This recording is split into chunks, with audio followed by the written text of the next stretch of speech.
Hello students, welcome back to Turning Point classes. In today's class, I discuss the second level questions in physics of second PUC from the first chapter, electric charges and electric fields. Let us start.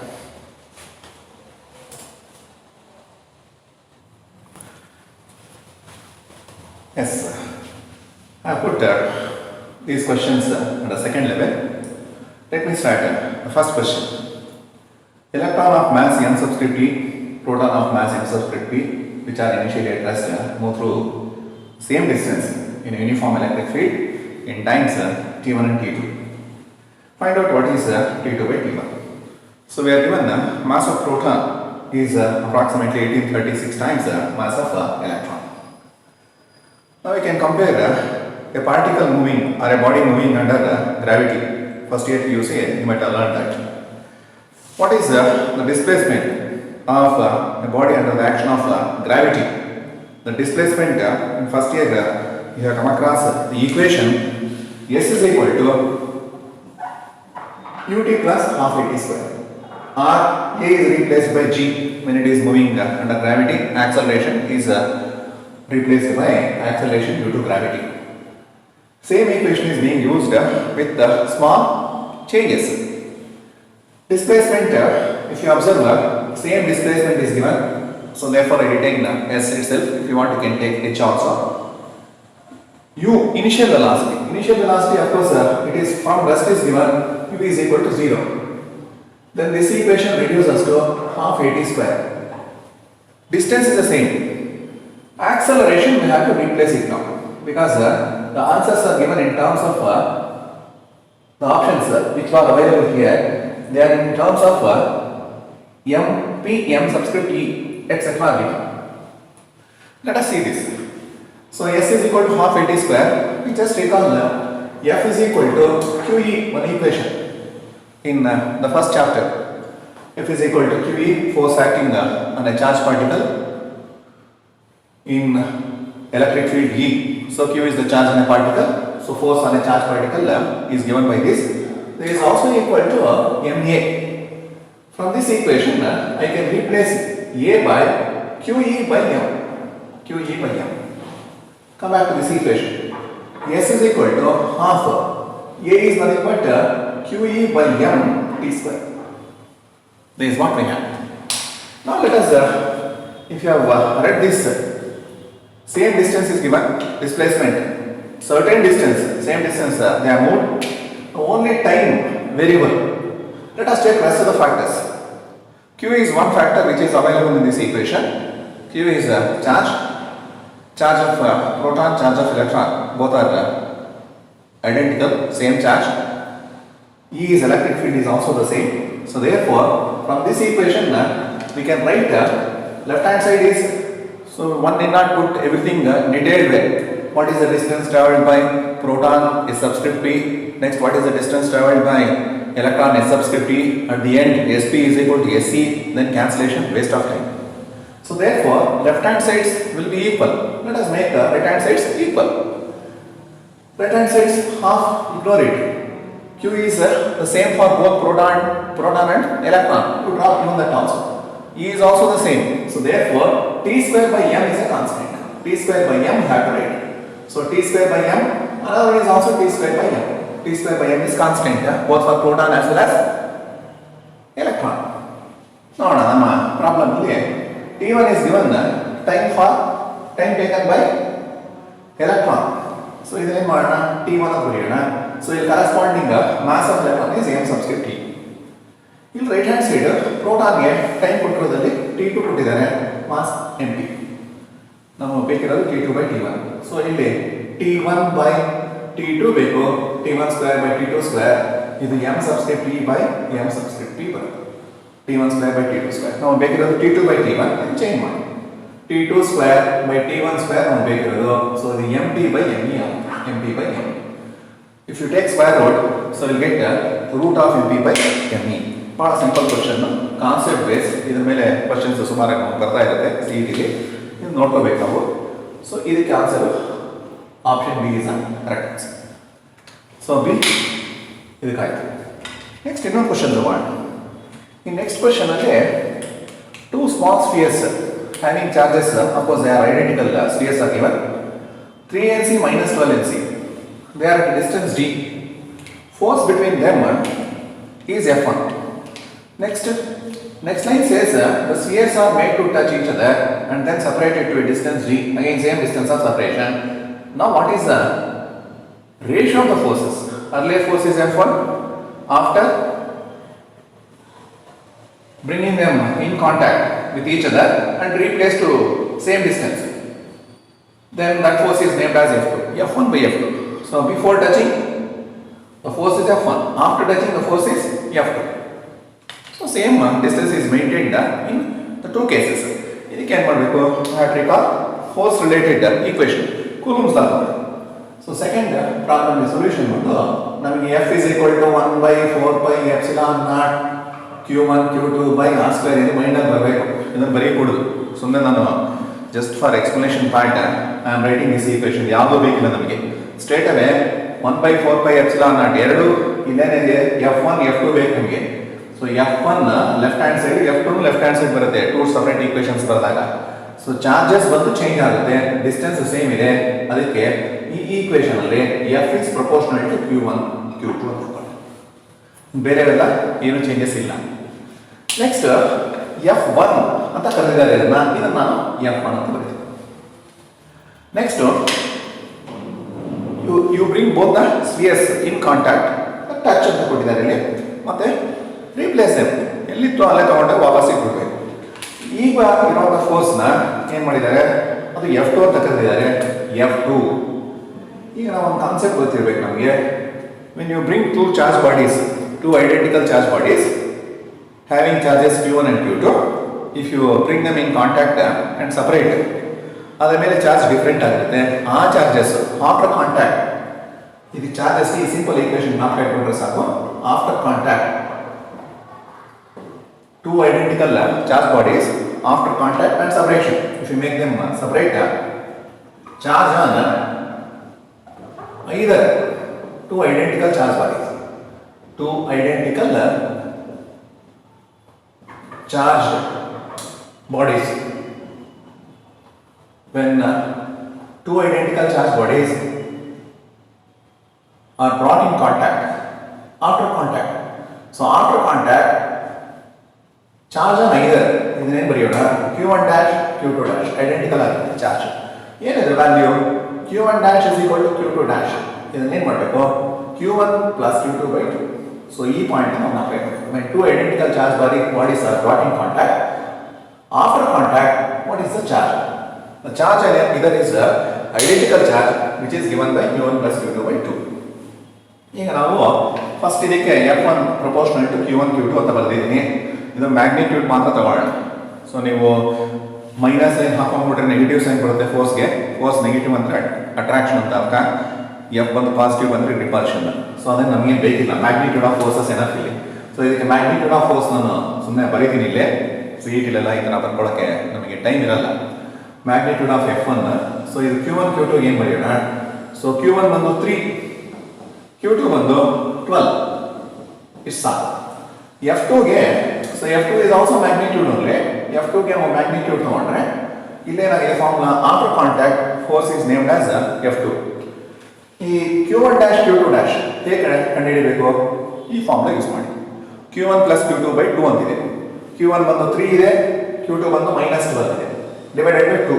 ಇದನ್ನು ಮಾಡಿದ್ರೆ ಇದು -9/2 ಬರುತ್ತೆ. ಇಲ್ಲೂ -9/2 ಬರುತ್ತೆ. ಸುಮ್ಮನೆ positive values ತಗೊಳ್ಳೋಣ. ಇಲ್ಲಿ 9/2, ಇಲ್ಲಿ 9/2, ಇಷ್ಟೇ ಸಾಕು. ಈಗ ನಮಗೆ F1 by F2 ಬೇಕು, ಬರ್ಕೊಳ್ಳಿ. F1 by F2 ಬೇಕು. ದಿಸ್ ಇಸ್ ಈಕ್ವಲ್ ಟು ಇಲ್ಲಿ 3, ಇಲ್ಲಿ 12 ಇದೆ. 3 into 12. ಡಿನಾಮಿನೇಟರಲ್ಲಿ 9/2 ಅಂತಿದೆ, ಇನ್ನೊಂದು 9 ಇಲ್ಲೇ ಇದೆ. ಡಿವೈಡೆಡ್ ಬೈ 2 ಅಂದ್ರೆ ನ್ಯೂಮರೇಟರ್ ಹೊರಟೋಗುತ್ತೆ. ಇಲ್ಲೂ ಈ 2 ಸಹ ನ್ಯೂಮರೇಟರ್ ಇಂಟು 2. ಸಿಂಪ್ಲಿಫೈ ಮಾಡಿ. ಸಿಂಪ್ಲಿಫೈ ಮಾಡಿದ್ರೆ ಬಹಳ ಸಿಂಪಲ್ ಇದು.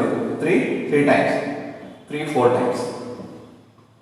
ಈಗ 3 4 ಟೈಮ್ಸ್ ಯಾವಾಗ ಬರುತ್ತೆ? ಇದು 4 into 2 8, 8 into 2 16 divided by 9.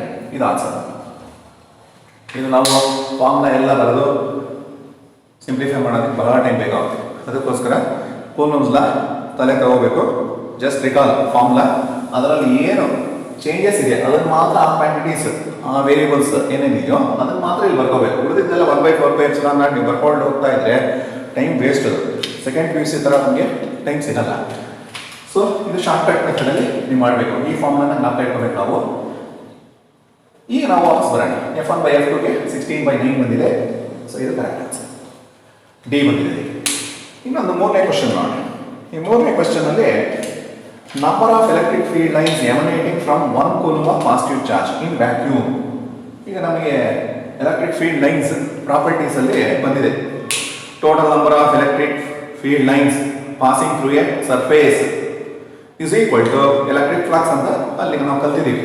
So number of electric field lines emerging from a surface represents, so number of field lines, electric field lines emerging through a surface represents flux through the surface ಅಂತ ಒಂದು point ಇದೆ. That means ಈ number of electric field lines is equal to flux ಅಂತ ಅರ್ಥ. So that is equal to flux. Flux ಗೆ ನಮಗೆ symbol ಗೊತ್ತಿದೆ. Flux is equal to phi ಅಂತ ನಾವು ತಗೊಂಡಿದ್ದೀವಿ.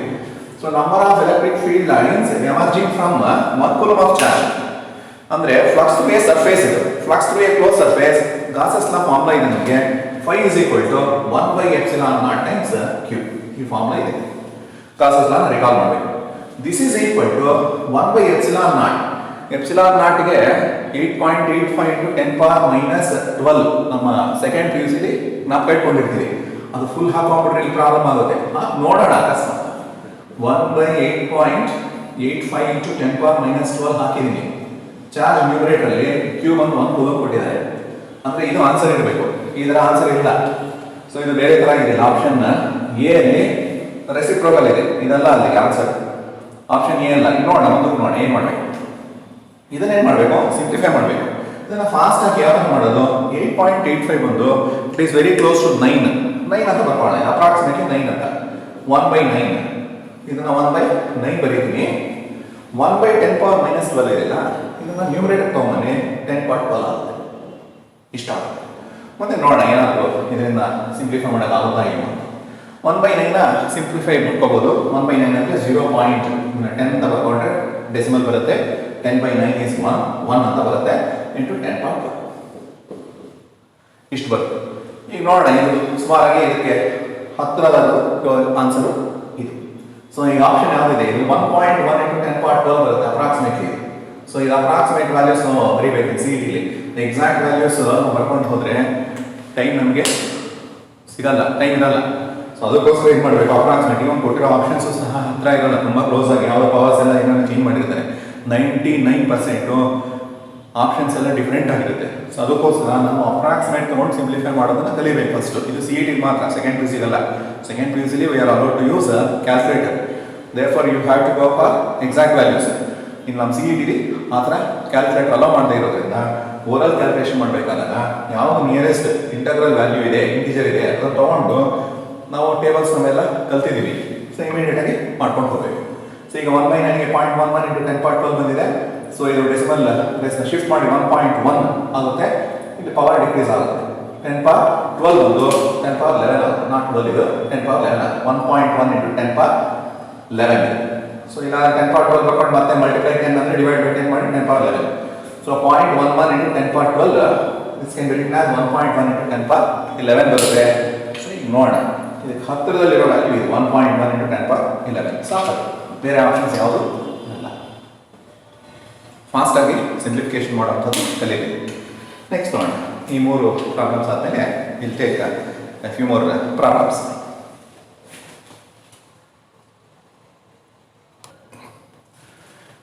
So we'll come back to one more set of questions. Fourth question. 2 spheres of electric charges plus 2 Nc minus 8 Nc are placed at a distance of d apart. They are allowed to touch each other. What is the new distance between them to get the repulsive force of same magnitude before? So this is one of the previous questions. Small change is there. So previous question we discussed force is, of course there the distance of separation is here the distance of separation two are allowed to touch each other. What is the new distance of separation to get the same repulsive force ಇಲ್ಲಿ previous ಅಲ್ಲಿ force change ಆಗಿತ್ತು, F1 by F2 ಮಾಡಿದ್ದೀವಿ ಒಂದು question ಅಲ್ಲಿ. ಇಲ್ಲಿ same force ಇದೆ. So ಅದಕ್ಕೋಸ್ಕರ ಈಗ ಏನು ಮಾಡಬೇಕೀಗ, ಸೇಮ್ ಕೂಲಂಬ್ಸ್ ಲಾನೇ ಯೂಸ್ ಮಾಡಬೇಕು ಇಲ್ಲಿ. ಫೋರ್ತ್ ಕ್ವಶನ್ಗೆ ಏನೇನು ವೇರಿಯೇಬಲ್ಸ್ ಇದೆಯೋ ಅದನ್ನು ಮಾತ್ರ ಬರ್ಕೋಬೇಕು ನಾವು. So in the fourth question Coulomb's law ನಮಗೆ ಗೊತ್ತಿದೆ, F is equal to 1/4πε0 ನಾನು ಬರೆಯಲ್ಲ. ಇದು directly proportional to product of the charges Q1 Q2 divided by R square. ಈಗ ನಮಗೆ to get a repulsive force of same magnitude ಬೇಕು. Same magnitude ಇದೆ ಇದು. ಸೇಮ್ ಮ್ಯಾಗ್ನಿಟ್ಯೂಡ್ ಇದೆ ಅಂದ್ರೆ ಏನು ಮಾಡಬೇಕು, ಇದು same magnitude repulsive force left hand side constant ಆಗ್ಬಿಡುತ್ತೆ. ನಾವು ಬರೆಯೋ ಅವಶ್ಯಕತೆ ಇಲ್ಲ. F1 is a force before contact, F2 after contact or after touching, F2 is a force. ಆ ಥರ ಬರ್ಕೊಂಡು ಹೋಗ್ಬಿಟ್ರೆ ಟೈಮ್ ವೇಸ್ಟ್ ಆಗುತ್ತೆ. So F is proportional to Q1 Q2 by R square. So distance ಮಾತ್ರ ಇಲ್ಲಿ what is the new distance of separation, distance ಮಾತ್ರ change ಮಾಡ್ತೀವಿ, same force. So ಅಲ್ಲಿ ಏನು ಬರೀಬೇಕು, Q1 by Q2 divided by R square is equal to constant. Force is constant. ನಾವು ಯಾವ ಥರ ಬೇಕಾದ್ರೂ ಇನ್ನೊಂದು ಇದು ಬಿಫೋರ್ ಕಾಂಟ್ಯಾಕ್ಟ್, ಆಫ್ಟರ್ ಕಾಂಟ್ಯಾಕ್ಟ್ ಇದನ್ನು ಬರೀ ಅವಶ್ಯಕತೆ ಇಲ್ಲ, ಇದನ್ನು ಕಟ್ ಮಾಡಿಬಿಟ್ಟು after contact Q1 dash Q2 dash ಆಗುತ್ತೆ. ಡಿಸ್ಟೆನ್ಸ್ ಹೀಗೆ ಮಾಡಿದ್ವಿ, ಚೇಂಜ್ ಮಾಡ್ತೀವಿ. ಸೊ ಚಾರ್ಜಸ್ ಚೇಂಜ್ ಆಗುತ್ತೆ, ಡಿಸ್ಟೆನ್ಸ್ ಚೇಂಜ್ ಆಗುತ್ತೆ. ಫಸ್ಟ್ ಒನ್ ನಾನು ಏನು ಮಾಡ್ತೀನಿ, ಈ ಡಿಸ್ಟೆನ್ಸ್ನ R1 ಅಂತ ಬರ್ಕೊಳ್ತೀನಿ, ಇದನ್ನು R2 ಅಂತ ಬರ್ತೀನಿ, R2 square. This is equal to constant. ಈಗ ನಾವೇನು ಮಾಡಬೇಕು, Q1 dash Q2 dash they are equal. So ನಾನು ಪ್ರೀವಿಯಸ್ ಒಂದು ನೋಟ್ ಕೊಟ್ಟಿದ್ದೀನಿ, and two identical bodies are touched each other, they acquire same amount of charge. So initial charges Q1 Q2 ಇಲ್ಲಿ ಕೊಟ್ಟಿದ್ದಾರೆ, ಇದನ್ನು ಬರೆಯೋಣ. Q1 dash Q2 dash ಯಾವ ಥರ ಮಾಡೋದು ಅಂತ ಪ್ರೀವಿಯಸ್ ಪ್ರಾಬ್ಲಮ್ ಮುಂದೆ ತೋರಿಸಿದ್ದೀನಿ. Q1 dash is equal to Q2 dash, ಇದನ್ನು ನಾವು Q1 plus Q2 by 2 ಅಂತ ಮಾಡ್ಕೊಂಡ್ಬಿಟ್ರೆ ಸಾಕು. ಈಗ ನೋಡೋಣ, ಫಸ್ಟ್ ಇದಕ್ಕೆ 2 ಈ ಈಕ್ವೇಷನ್ ಅಲ್ಲಿ ನಾನು ಸಬ್ಸ್ಟಿಟ್ಯೂಟ್ ಮಾಡ್ತೀನಿ. 2 ಒಂದರಲ್ಲಿ ನಾನು 10⁻⁻9 ಅವೆಲ್ಲ ಡ್ರಾಪ್ ಮಾಡಬೇಡ. ಇಲ್ಲಿ -8 ಇದೆ, ಮ್ಯಾಗ್ನಿಟ್ಯೂಡ್ ತಗೊಂಡ್ರೆ ಸಾಕು ನಮಗೆ 8 ಡಿವೈಡೆಡ್ ಬೈ ಈ new distance of separation R ಏನು ಮಾಡಿದ್ದಾರೆ ಇಲ್ಲಿ DL ಕೊಟ್ಟಿದ್ದಾರೆ ಆನ್ಸರ್ ಆಪ್ಷನ್ಸ್ ಎಲ್ಲ. ಇದಕ್ಕೆ ನಾನು D1 ಸ್ಕ್ವೇರ್ ಅಂತ ತಗೊಳ್ಳೋಣ, ಅಥವಾ D ಅಂತ ಕೊಟ್ಟಿದ್ದಾರೆ, D ನೇ ಬರ್ಕೊಳ್ಳೋಣ, D ಸ್ಕ್ವೇರ್ ಅಂತ ಬರ್ಕೊಳ್ಳೋಣ. D ಸ್ಕ್ವೇರ್ ಇದು 2/2 × 8/D ಸ್ಕ್ವೇರ್. ಈ ಕಾನ್ಸ್ಟೆಂಟ್ಸ್ ಏನಿರೋದ್ರಿಂದ ಇಲ್ಲಿ ಈಕ್ವಲ್ ಟು ಇವೆರಡು equal, right hand sides are equal, even left hand sides should be equal. So Q1 dash ಏನು ಮಾಡೋಣ, Q1 plus Q2 by 2 ಅಂದರೆ ನಾವು ಔಟ್ಸೈಡ್ ಮಾಡ್ಕೊಳ್ಳೋಣ. 2 plus -8 ಡಿವೈಡೆಡ್ ಬೈ 2 ಮಾಡಬೇಕು. ಸೊ ಅದೇನಾಗುತ್ತೆ, -6/2 -3 ಬರುತ್ತೆ. ನಾವು ಮ್ಯಾಗ್ನಿಟ್ಯೂಡ್ ಬರುತ್ತೆ ಸಾಕು. ಇಲ್ಲಿ 3 × 3 ಈ ಸೆಕೆಂಡ್ ಕೇಸಲ್ಲಿ after contact 3 × 3 divided by distance square. ಈ ಡಿಸ್ಟೆನ್ಸ್ ಏನು ಮಾಡ್ತೀನಿ ನಾನು, D1 ಅಂತ ತಗೊಳ್ತೀನಿ, D1 ಸ್ಕ್ವೇರ್. ನನಗೆ ಬೇಕಿರೋದು D1 ಸ್ಕ್ವೇರ್ ನೋಡೋಣ. ಸೊ ನಾವು ಏನು ಮಾಡಬೇಕು, D1 ಸ್ಕ್ವೇರ್ ಈ ಕಡೆ ಬನ್ನಿ ಬರೆಯೋದು. D1 square is equal to ಇಲ್ಲಿ 3 ಆಗಿ ಇಟ್ಕೊಳ್ಳಿ, ಡಿವೈಡೆಡ್ ಬೈ 2 × 8 ಇದಕ್ಕೆ ಬರುತ್ತೆ, D ಸ್ಕ್ವೇರ್ ಇಲ್ಲಿ ಬರುತ್ತೆ. ಈಗ ನಾನು ಸ್ಕ್ವೇರ್ ರೂಟ್ ತೊಗೊಂಡ್ಬಿಟ್ರೆ, ಈಗ ಸ್ಕ್ವೇರ್ ರೂಟ್ ತೊಗೋಬೇಕು. ಸ್ಕ್ವೇರ್ ರೂಟ್ ತೊಗೊಳಕ್ಕೆ ಮುಂಚೆ ಬೇಕಾದ್ರೆ ಇದನ್ನು ಸ್ವಲ್ಪ ಸಿಂಪ್ಲಿಫೈ ಮಾಡ್ಕೋಬೇಕು. 3 × 3 is 9 divided by 16 D square ಇದನ್ನೇ ಮಾಡ್ಕೋಬೇಕು. ಸೊ 2 × 8 16 ಆಗುತ್ತೆ, 3 × 3 is 9. ಸೊ ಇನ್ನೊಂದು ಸಾರಿ ಬರೆಯೋ ಅವಶ್ಯಕತೆ ಇಲ್ಲ, ಇಲ್ಲೇ ನಾವು ಬರೀಬಹುದು. ಸೊ ಇಲ್ಲಿ ನಾನು D1 ಸ್ಕ್ವೇರ್ ಬೇಕಾಗುತ್ತೆ. D1 ಸ್ಕ್ವೇರ್ ಬರೀಬೇಕಾದಾಗ 3 × 3 is 9 ಡಿವೈಡೆಡ್ ಬೈ 2 × 8 is 16, ಅದು ಡಿನಾಮಿನೇಟರ್ ಬರುತ್ತೆ, ಈ D ಸ್ಕ್ವೇರ್ ನ್ಯೂಮರೇಟರ್ ಹೋಗುತ್ತೆ. ಸೊ ಈಗ ನಾನು ಸ್ಕ್ವೇರ್ ರೂಟ್ ತೊಗೊಂಡ್ರೆ, if you take square root ನನಗೆ D1 ಬರುತ್ತೆ. D1 ಬಂದು ಸ್ಕ್ವೇರ್ ರೂಟ್ ಆಫ್ ದಿಸ್, ಇದನ್ನು ಬರೆಯೋ ಅವಶ್ಯಕತೆ ಇಲ್ಲ, ಡೈರೆಕ್ಟಾಗಿ ಬರೀಬೇಕು. 3/4D 3/4 D ನ ಆನ್ಸರ್. ಸೊ ಅದು ನಮಗೆ ಆಪ್ಷನ್ ಸಿ ಅಲ್ಲಿ. ಸೊ ಇದೆಲ್ಲ ಬಹಳ ಯಾವ ಥರ ಫಾಸ್ಟ್ ಟೈಮ್ ಮಾಡ್ತೀನಿ ಅಂತ ಪ್ರಾಕ್ಟೀಸ್ ಮಾಡಿದ್ರೆ ಗೊತ್ತಾಗುತ್ತೆ. ಕ್ಲಾಸ್ ಆಗೋದ್ರಿಂದ ನಾನು ಎಕ್ಸ್ಪ್ಲೈನ್ ಮಾಡ್ತಿದ್ದೀನಿ. ನಾವು ಎಷ್ಟು ಸಾಧ್ಯವಾದಷ್ಟು ಅಷ್ಟು ರಿಡ್ಯೂಸ್ ಮಾಡಬೇಕು. ಇದು ಆನ್ಸರ್ 3D/4 ಆಯಿತು. ಅದು ಕ್ವೆಶ್ಚನ್ ನಂಬರ್ 4ಗೆ. ನೆಕ್ಸ್ಟ್ ನೋಡೋಣ ಕ್ವೆಶ್ಚನ್ ನಂಬರ್ 5ಗೆ. Question number 5, so we are given 4 × 10⁻10 electrons are removed from a neutral sphere of diameter 20 cm. Diameter 20 ಅಂದರೆ ರೇಡಿಯಸ್ ಬಂದು 10 cm. Placed in air. The magnitude of electric field at a distance of 20 cm. Distance of 20 cm ಅಂದರೆ ಈಗ magnet diameter 20 cm. The magnitude of electric field at a distance of 20 centimeter from its center is ಇದು ನಾವು ಕಂಡುಹಿಡಿಯಬೇಕು. Distance ಕೊಟ್ಟಿದ್ದಾರೆ. Radius ನಮ್ಗೆ availability ಇದೆ. 20 centimeter divided by 2 10 centimeter ಆಗುತ್ತೆ. From the center the distance of the point is 20 centimeter. ಈಗ ನಾವೇನು ಮಾಡಬೇಕು? ಎಲೆಕ್ಟ್ರಿಕ್ ಫೀಲ್ಡ್ ಕಂಡುಹಿಡಿಯಬೇಕು ಇದಕ್ಕೆ. So you have to recall the formula for electric field. So electric field ಗೆ formula ನಮಗೆ ಗೊತ್ತಿದೆ. electric field ಕ್ವೆಶ್ಚನ್ ಗೆ electric field E is equal to 1 by 4 pi epsilon naught ಬರುತ್ತೆ. ಇದನ್ನು ಬರೆಯೋ ಅವಶ್ಯಕತೆ ಇಲ್ಲ. Q by distance square ಇದು formula. 1 by 4 pi epsilon naught ನಾವು ನಾಲ್ಕು ಇಟ್ಕೊಂಡಿದ್ದೀವಿ. that is nothing but 9 into 10 power 9 ಈ ಪಾರ್ಟ್ಗೆ. ಈ Q ಗೊತ್ತಿಲ್ಲ, ಅದನ್ನು ಕಂಡುಹಿಡಿಯಬೇಕು ನಾವು. D ಇದೆ ಈಗ. D ಬಂದು ಡಿಸ್ಟೆನ್ಸ್ ಇದೆ. ಡಿಸ್ಟೆನ್ಸ್ ಕೊಟ್ಟಿದ್ದಾರೆ 20 ಸೆಂಟಿಮೀಟರ್ ಅಂತ. 20 ಸೆಂಟಿಮೀಟರ್ ನ SI ಅಲ್ಲಿ ಬರ್ಕೋಬೇಕು ನಾವು. Divided by 20 into 10 power minus 2 whole square. Distance square. ಈ Q ನ ಯಾವ ತರ ಬರೀಬೇಕು ಕಂಡುಹಿಡಿಯಬೇಕು. ಇದನ್ನು ನೋಡಿ. ಪ್ರಾಪರ್ಟೀಸ್ ಆಫ್ ಎಲೆಕ್ಟ್ರಿಕ್ ಚಾರ್ಜ್ ಅಲ್ಲಿ ಕಲ್ತ್ಕೊಂಡಿದ್ವಿ. ಪ್ರಾಪರ್ಟೀಸ್ ಆಫ್ ಎಲೆಕ್ಟ್ರಿಕ್ ಚಾರ್ಜ್ ಒಂದು ಪ್ರಾಪರ್ಟಿಯಲ್ಲಿ ಚಾರ್ಜ್ ಅನ್ನ given body Q is equal to N into E ಅಂತ ಕಲಿತಿದ್ದೀವಿ. ಈಗ N is a number. So here it is given from a neutral body we have removed so many electrons. That means removal of electrons from a body makes the body positively charged. ಈ body sphere ಬಂದು ನಮಗೆ positively charge ಆಗುತ್ತೆ. What is the charge on the sphere? ಇದನ್ನು ಕಂಡುಹಿಡಿಯಬೇಕು ಅಂತ ಈ simple formula use ಮಾಡಿ. Q is equal to N into E ಅಂತ. ಈಗ N ಕೊಟ್ಟಿದ್ದಾರೆ. N is nothing but 4 into 10 power 10 ಕೊಟ್ಟಿದ್ದಾರೆ. ಈ ಬಂದು ಚಾರ್ಜ್ ಆಫ್ ಎಲೆಕ್ಟ್ರಾನ್ ನಾವು ನಾಲ್ಕು ಇಟ್ಕೋಬೇಕು. ಚಾರ್ಜ್ ಆಫ್ ಎಲೆಕ್ಟ್ರಾನ್ ಬಂದು 1.6 into 10 power minus 19. ಇದನ್ನೇನು ಸಿಂಪ್ಲಿಫೈ ಮಾಡಕ್ಕೆ ಹೋಗಬೇಡಿ. ಸೊ ಇಲ್ಲಿಗೆ ಬಂದು ಹಾಕಿ ನೆಕ್ಸ್ಟ್ ನೋಡ್ಕೊಳ್ಳೋಣ. ಸೊ ಇದು ವ್ಯಾಲ್ಯೂ ಆಫ್ Q. ಸೊ ಇಲ್ಲಿ ನಾವು Q ವ್ಯಾಲ್ಯೂ ಕಂಡುಹಿಡಿದ ಮೇಲೆ ತಗೊಂಡು ಹಾಕೋದು Q ಗೆ. Q ಬಂದು ಈಗ 4 into 10 power 10 ಬರ್ದಿದ್ದೀವಿ. 1.6 into 10 power minus 19 ಇಷ್ಟ ಆಯ್ತು.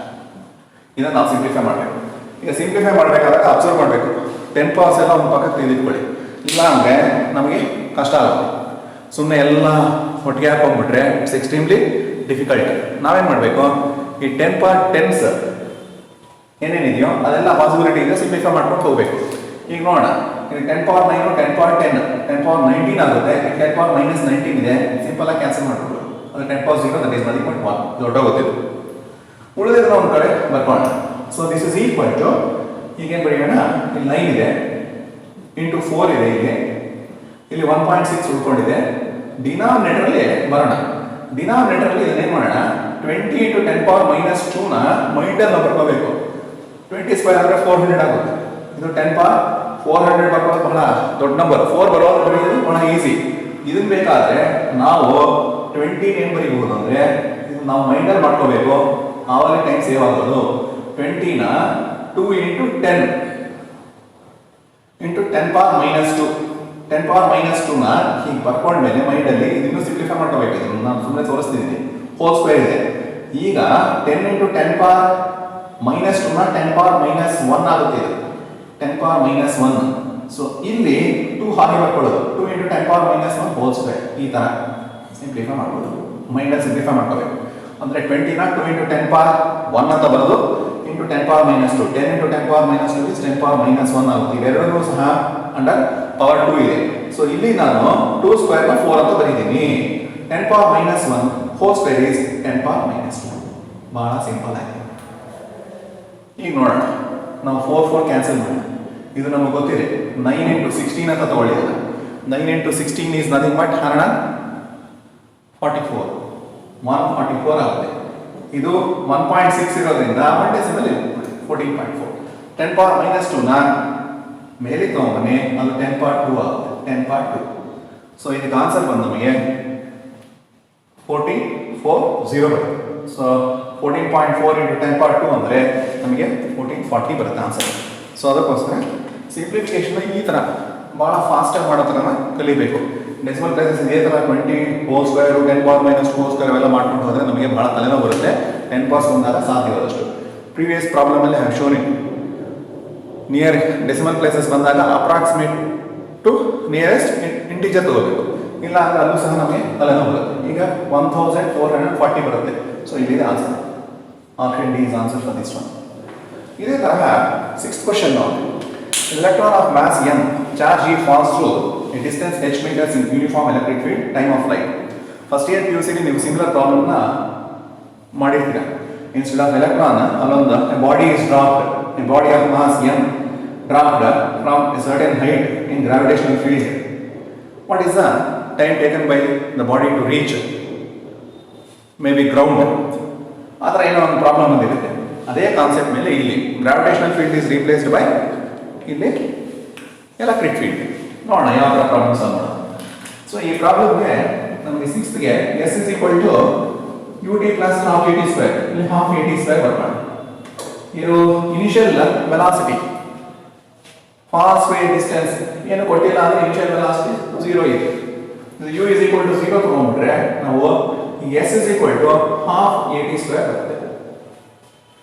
ಇಲ್ಲಿ ಎಸ್ನ ಏನಾದ್ರು ತಗೊಂಡಿದ್ದಾರೆ, ಹೆಚ್ ತಗೊಂಡಿದ್ದಾರೆ, ತೊಂದರೆ ಇಲ್ಲ, ಮತ್ತೆ ನಾವು ಮೈಂಡಲ್ಲಿ ಚೇಂಜ್ ಮಾಡ್ಕೊಳ್ಳೋಣ, ತೊಂದರೆ ಇಲ್ಲ.